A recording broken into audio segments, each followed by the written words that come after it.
नमस्कार smart citizens. नमस्कार। इस बार किसकी सरकार, सत्ता कोणाची, निकाल कोणाच्या बाजूने लागेल, पहा एक्झिट पोल 2024।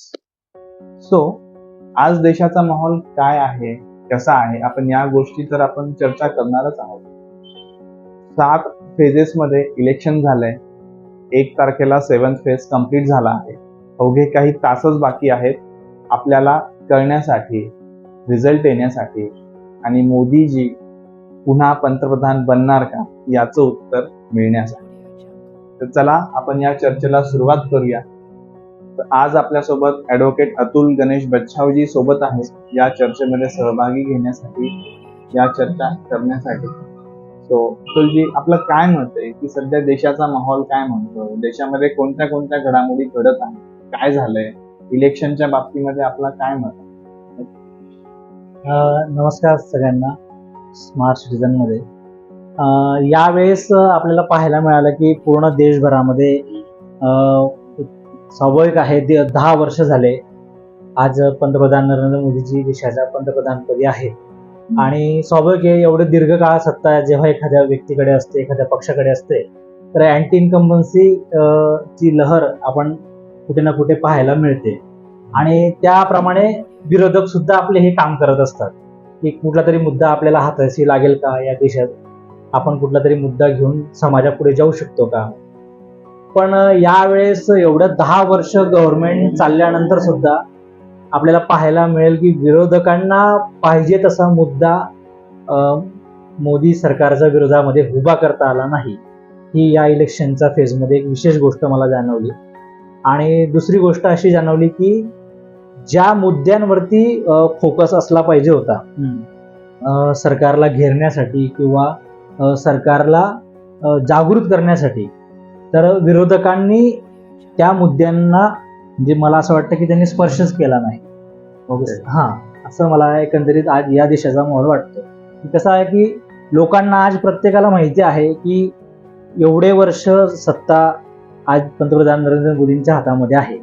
आणि आपण बघतोय की ज्यावेळेस 2014ला नरेंद्र मोदीजी सत्तेमध्ये आले तर लोकांच्या अपेक्षा ह्या अगदी म्हणजे हाय होत्या की आता काहीतरी देशाचं खूप आमूलाग्र बदल होईल आणि काहीतरी खूप स्वप्न हे सामान्य जनतेने रंगवलेले होते। आणि मग आपण त्या दृष्टिकोनाने पाहतो तर खरंच सरकारने या दृष्टिकोनातून काही काम केलेलं आहे का। तर याच्यात आपण 3 फेज पकडतो, एक गरीब, मध्यम वर्ग आणि श्रीमंत वर्ग। तर मला या सगळ्या इलेक्शनच्या माध्यमातून आणि या एक्झिट पोलच्या माध्यमातून मला सांगावंसं वाटतं की गव्हर्नमेंटने आणि मोदी गव्हर्नमेंटने या सगळ्या या 3 टप्प्यामध्ये म्हणजे गरीब, मध्यम वर्ग आणि श्रीमंत या 3 टप्प्यातला जो सगळ्यात जो गरीब वर्ग आहे देशभरातला, तर याला चांगली साथ या गव्हर्नमेंटने दिलेली आपल्याला पाहायला मिळते। ती कशी की आज आपल्याला जसं आज आपला महाराष्ट्र राज्य आहे आणि महाराष्ट्रामध्ये सगळ्या लोकांची परिस्थिती अत्यंत सक्षम आहे। सक्षम म्हणण्यापेक्षा आपल्याकडे थोडं इंडस्ट्रीयल माहोल चांगला आहे, थोडंसं इकॉनॉमी आपली महाराष्ट्र राज्याची चांगली आहे। पण आपण ॲज कम्पेअर जेव्हा दुसरे राज्य जेव्हा बघतो, जसं छत्तीसगड आहे, झारखंड आहे, बिहार राज्य आहे, ओडिसा आहे, या राज्यांमध्ये गरिबीचा स्तर हा एकदम न्यूनतम गरिबीपर्यंत चालला गेलेला होता। आणि या लोकांचं जीवनमान उंचावण्यासाठी पंतप्रधान नरेंद्र मोदींनी ज्या काही योजना आणल्या त्या अगदी त्यांच्या प्राथमिक गरजा आणि त्यांच्या समस्या सोडवण्यासाठी या अगदी म्हणजे म्हणतो ना आपण त्या गेम चेंजर याच्यात ठरल्या। तर त्या कुठल्या गोष्टी आहेत, तर त्यातल्या एक सगळ्यात मोठी गोष्ट अशी की उज्ज्वला योजना। आज संध्याकाळी स्वयंपाक करायचा आहे असं म्हटलं की ज्यावेळेस सरपण आणायला जावं लागतं, लाकडं जंगलात वेचण्यासाठी जावं लागतं, तर त्या कष्ट आपण शहरात राहणारे लोक ते कष्ट आपण त्याचा अनुभव नाही घेऊ शकत। बरोबर आहे। आणि त्या महिलेला त्याच्यातून आज कुटुंब चालवण्यासाठी तिचा जो एवढा वेळ वाचला। आज मला सांगा या सगळ्या विषयामध्ये, या सगळ्या इलेक्शनच्या माहोलमध्ये उज्ज्वला योजना असेल, प्रधानमंत्री आवास योजना असेल, मुक्त शौचालय योजना असेल, विश्वकर्मा योजना असेल, मुद्रा लोन असेल, आज बीजेपीचे प्रवक्ता सोडा किंवा बीजेपीचा कार्यकर्ता सोडा, पण सामान्य माणसाला जर विचारलं की या 10 वर्षामध्ये गव्हर्नमेंटने, मोदी सरकारने केलेले 5 कामं तुम्हाला जे चांगले वाटले ते मला सांगा. तर आपल्याला पाहायला मिळेल की लोक आपल्याला लगेच पटकन हे सगळे कामं आपल्याला सांगतील. 10 योजना आपल्याला गव्हर्नमेंटच्या आपल्याला सांगतील. सत्य आहे, खरं आहे, बरोबर आहे. बट यामध्ये एक कुठे ना कुठेतरी आपल्याला वाटतं ह्या योजना आल्या, लागू झाल्या, लाभार्थींना लाभ मिळाला, मी लाभार्थी म्हणून खूप फेमसही झाले. पण जो मध्यम वर्ग आहे, जो कुठे ना कुठेतरी युवक आहे, बरोबर, युवांचा जो प्रश्न आहे की बेरोजगारी, किंवा आता सध्या काही काही व्यक्ती असं म्हणतायत की कुठे ना कुठेतरी ज्या कंपन्या आहेत त्या दुसऱ्या स्टेट्समध्ये शिफ्ट होत आहेत, बरोबर. त्यामागील काय कारण आहे आणि ते महाराष्ट्रात का राहत नाहीये आणि ते दुसऱ्या स्टेट्समध्येच का शिफ्ट होत आहे? मग कुठे ना कुठेतरी तो रोजगार महाराष्ट्रातल्या युवकांना मिळाला नसता का? तुमचं म्हणणं अगदी बरोबर आहे. पण ज्यावेळेस आपण एखादी गव्हर्नमेंट चालवतो आणि गव्हर्नमेंट चालवणे हा एक वेगळा पार्ट आहे आणि बिझनेस करणे हा एक वेगळा पार्ट आहे. व्यवसाय किंवा एखादा बिझनेस कंपनी राज्यामध्ये केव्हा येते? ज्यावेळेस तिला पोषक वातावरण जर उपलब्ध असेल, पोषक गव्हर्नमेंट असेल, पोषक योजना असतील आणि पोषक माहोल असेल, या बेसिसवरती कंपनी आपली इन्व्हेस्टमेंट त्या राज्यांमध्ये करत असते. आज आपण पाहतो ज्या पद्धतीने कंपन्या काही आपल्या महाराष्ट्रातून सुद्धा बाहेर राज्यामध्ये गेल्या, ही गोष्ट तेवढी सत्य आहे. पण याच्या मागे पण काही कारण आहेत की आता ह्या राज्यातून दुसऱ्या राज्यात गेले, स्टेट म्हणून आपल्याला वाटेल की या राज्यातून त्या राज्यात गेली, पण देश म्हणून आपण हा विचार जर केला की अरे कुठली तरी इन्व्हेस्टमेंट आहे ती कुठल्या ना कुठल्या राज्यात गेली, रोजगार हा भारतीयांना मिळणार आहे. म्हणजे आपण जसं म्हणतो संविधानामध्ये सारे समाज बांधव माझे बंधू आहेत, हे आपल्याला थोडा आपला व्ह्यू वाढवावा लागेल. प्रादेशिक गोष्टींवरती जास्त आपण कॉन्सन्ट्रेट जर केलं तर आज आपल्या राज्यात, आता महाराष्ट्राचं उदाहरण घ्या, महाराष्ट्रातून वेदांता फॉक्स कंपनी बाहेर गेली. आता एक लेटेस्ट मध्ये बातमी आलेली की 37 IT कंपन्या हिंजवाडीमधून या बाहेर गेल्या. तर याला काय कारण असतील? तर आपण या कारणांची कारण मीमांसा ही सामान्य जनतेपर्यंत पोहोचते का? नाही पोहोचत. की त्यांचे टेक्निकल प्रॉब्लेम काय होते, गव्हर्नमेंट सोबत इश्यू काय होते, चुकी कोणाची आहे, कंपन्यांची पॉलिसी, किंवा बऱ्याच वेळा काय होतं की कंपन्या अशा डिमांड करून टाकतात की त्या सरकारला पॉसिबलच नसतात. या सगळ्या टेक्निकल गोष्टींमध्ये आपण पाहत नाही.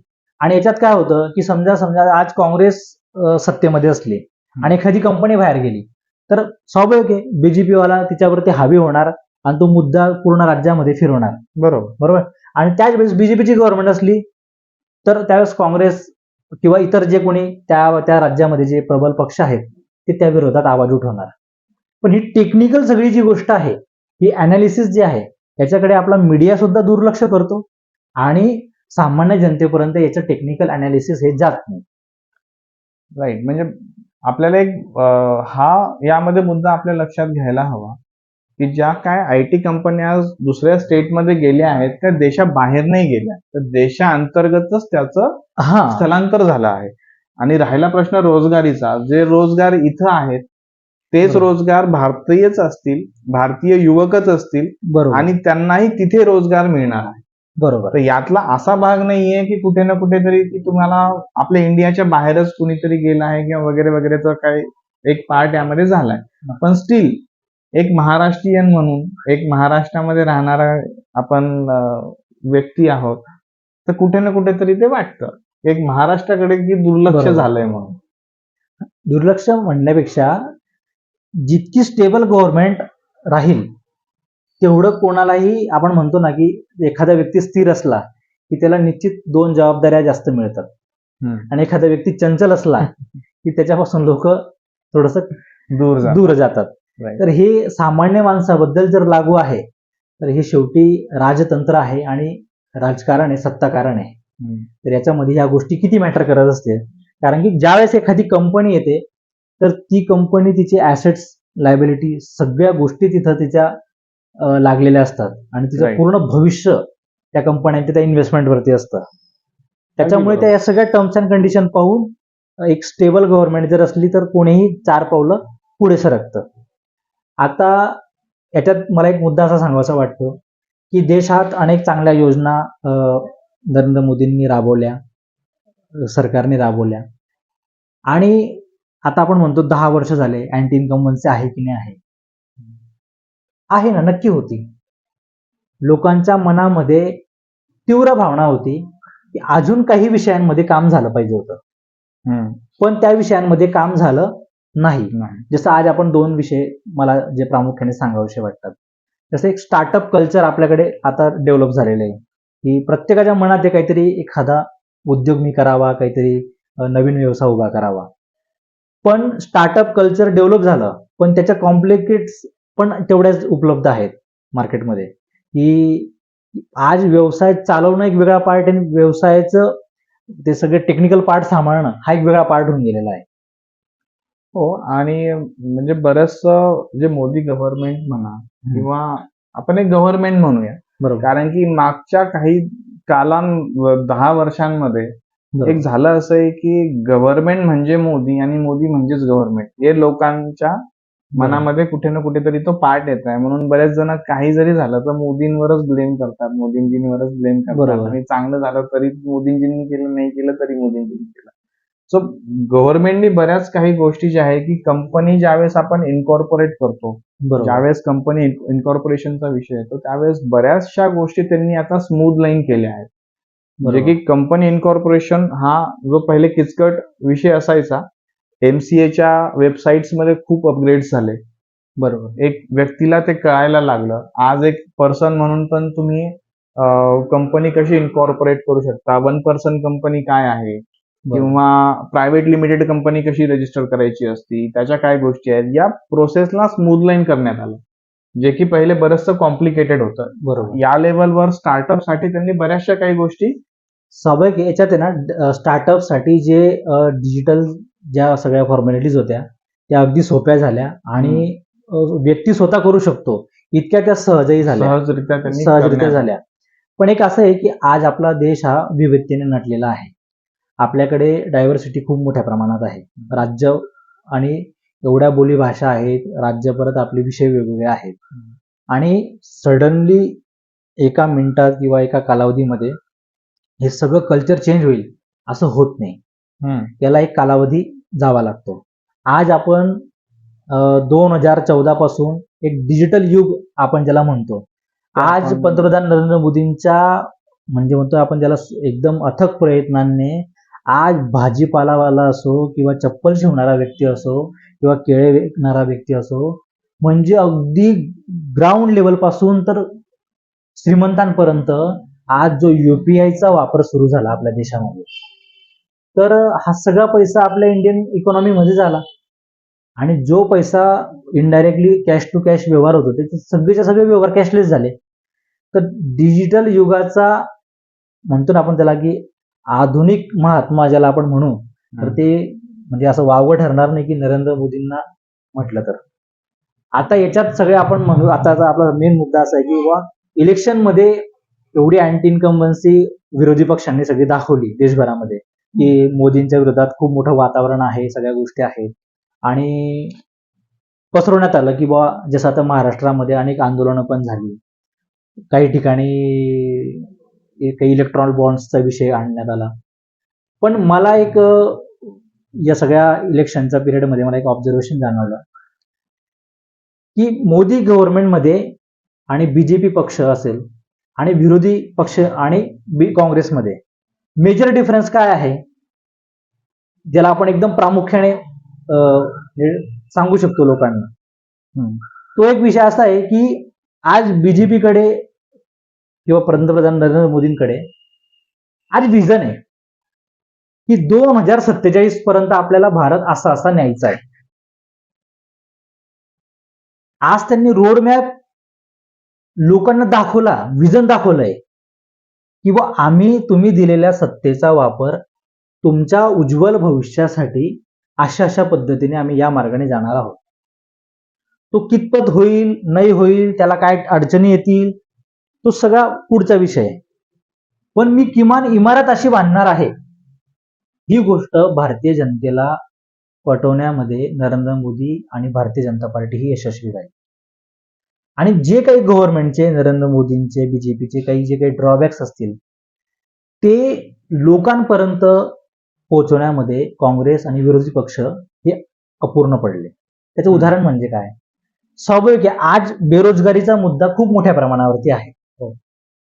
ज्या प्रमाणात देशभरात बेरोजगारी आहे, तर तो मुद्दा खरंच आपण एवढा ग्राउंड लेवलपर्यंत पोहोचवू शकलो का? इतके बेरोजगार असून सुद्धा त्या बेरोजगारांची साथ काँग्रेसला का नाही मिळाली? हा प्रश्न उभा राहतो. कारण की त्यांना पण माहिती आहे की रोजगार कशाने उपलब्ध होतील. रोजगार हे व्हिजनने उपलब्ध होतात. तुमची दूरदृष्टी जर असेल आणि कंपन्या आणण्यासाठी जो इकोसिस्टम लागतो तो स्टेबल गव्हर्नमेंटच देऊ शकते. आज 10 पक्षांची सरकार जर स्थापन झाली तर तुम्ही एक निर्णायक भूमिका घेऊच नाही शकत की मी या देशामध्ये असा आमूलाग्र बदल आणेल. तर काँग्रेस आणि विरोधी पक्ष नेते हे सामान्य जनतेला पटवण्यामध्ये अपयशी झाले.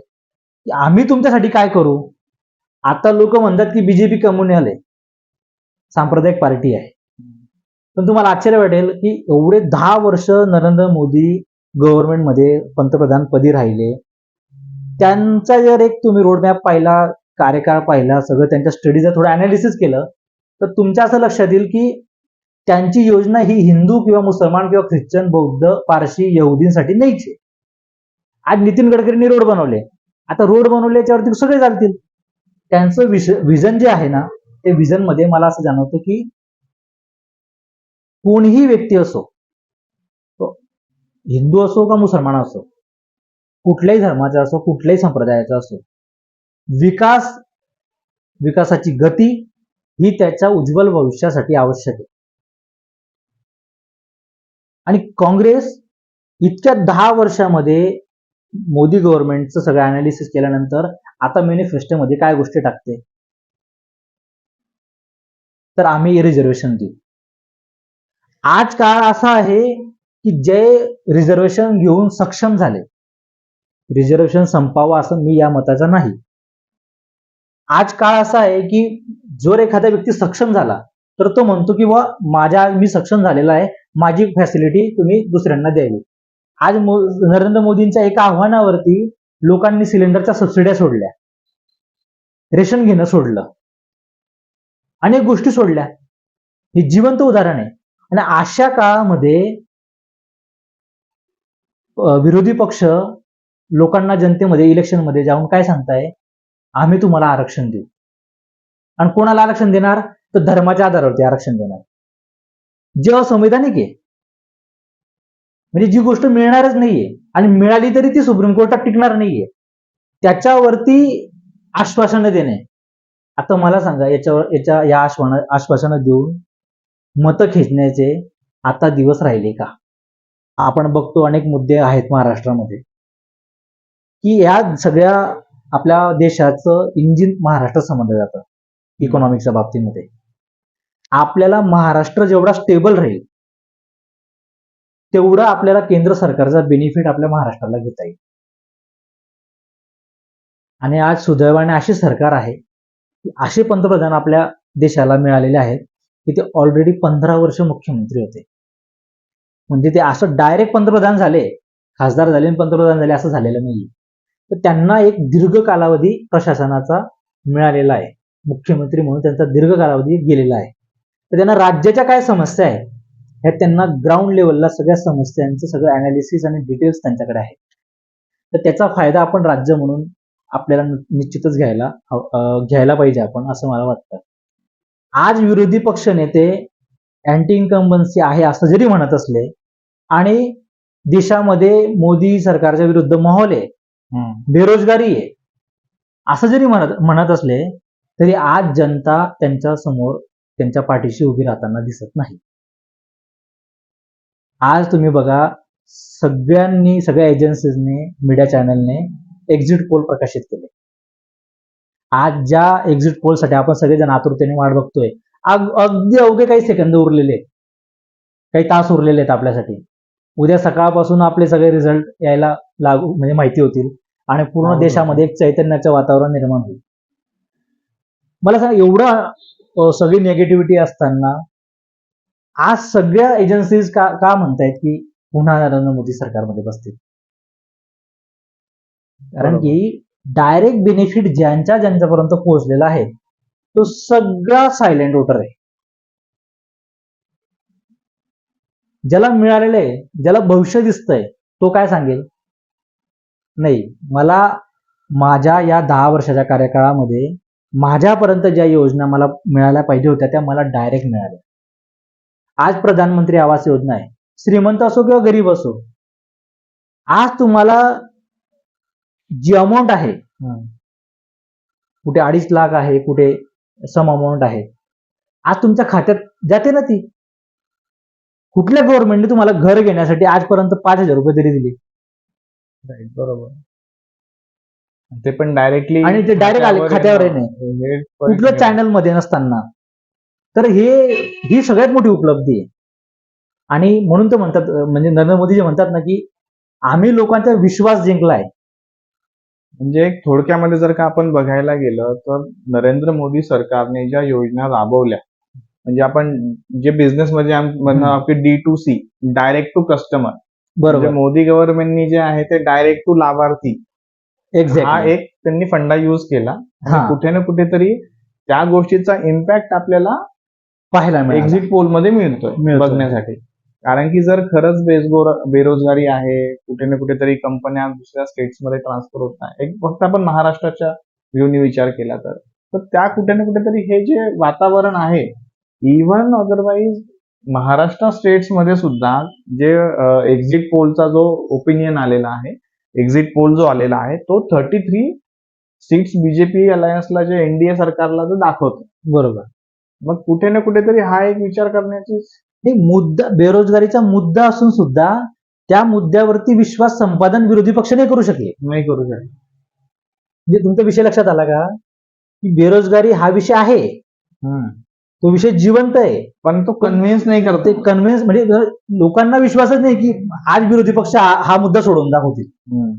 म्हणजे विरोधी पक्ष सुद्धा या विषयात जनतेचं विश्वास संपादन करण्यात कमी पडले. म्हणजे थोडक्यात काय आहे की ठीक आहे, आज प्रॉब्लेम आहे, पण त्याचे सोल्युशन कोण काढतील? तर नरेंद्र मोदीजी काढतील, असा दृढ विश्वास जनतेमध्ये पाहायला मिळाला.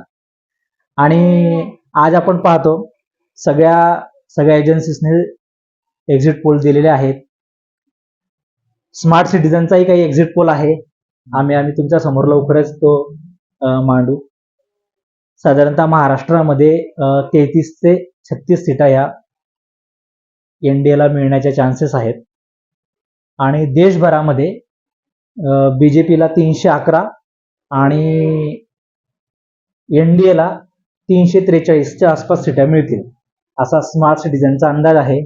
आणि हा अंदाज खरा ठरतो कसा ठरतो आपण आपल्याला वेळच सांगेल. उद्या आता काही तासच उरलेले आहेत, काही तासातच सगळा एक्झिट पोलचा निकाल लागेल. त्यावेळेस आपण सगळ्यांनी तो निकाल पाहू आणि काय लागतो बघू. सगळ्यांना उद्यासाठी शुभेच्छा आणि बेस्ट लक. आपण एक नव्या युगामध्ये प्रवेश करू. याच्यामध्ये जाऊया. लेट्स सी काय होतं ते बघूया.